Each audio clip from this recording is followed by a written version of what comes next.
Concurrents directs, les Gîtes de France. En Corse, ils sont 850 propriétaires pour près de 1400 logements. Leur credo, vous accueillir chez eux. Et ça marche plutôt bien. L'année dernière, la Fédération des Gîtes de France de Corse affichait un chiffre d'affaires de 11 millions d'euros. Et elle pourrait faire encore mieux cette année puisque leurs indicateurs sont en hausse depuis janvier. Au beau milieu de l'été, en plein week-end de chassé croisé, la quasi-totalité de leur parc est occupée. 596 remises de clés, l'exemple ici, dans le Nebbio. Milly. Bonjour Lolo, comment vas-tu ma puce? Ouya. T'es toujours aussi belle toi, dis donc. T'es toujours aussi belle mais t'as grandi un petit peu. 4 ans que cette famille bretonne revient dans ce gîte. Jean-Louis Olmet est restaurateur à Patrimonio. Depuis 4 ans, il est inscrit au Gîte de France. Une façon pour lui de privilégier le rapport humain. Vous savez, si vraiment je voudrais gagner plus d'argent, j'arrête les gîtes, hein. Je loue ça à l'année. Hein. On me demande comment il y a une grosse demande de location à l'année, comme on dit, donc je gagne plus d'argent à louer ça au mois toute l'année. Et bon, mais j'aurais pas le même rapport avec les gens.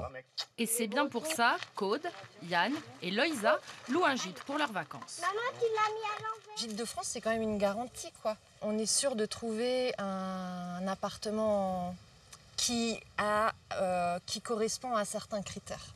Et on choisit la formule gîte parce qu'on est sûr de rencontrer des gens qui habitent la région.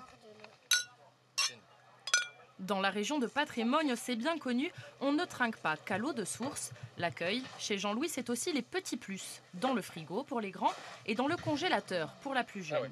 Mais pour le propriétaire, la formule a aussi d'autres avantages.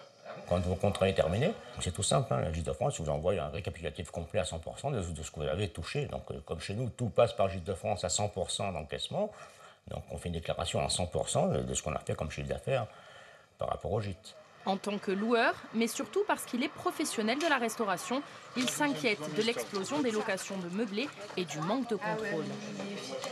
Dans les villages, chez nous aussi, il y a BNB et ça devient une épidémie, ça.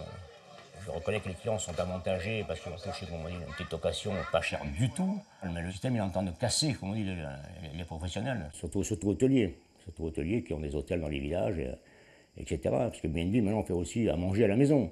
Mais c'est pas encore officialisé, mais je sais que ça se fait aussi. Donc les gens parlent beaucoup, le client explique ce qu'il fait chez les gens. Donc ça, il faut le cadrer, que tout le monde s'y retrouve sérieusement. Sans ça, c'est pas des trucs qu'il faudrait trop mettre en avant aujourd'hui. Hein.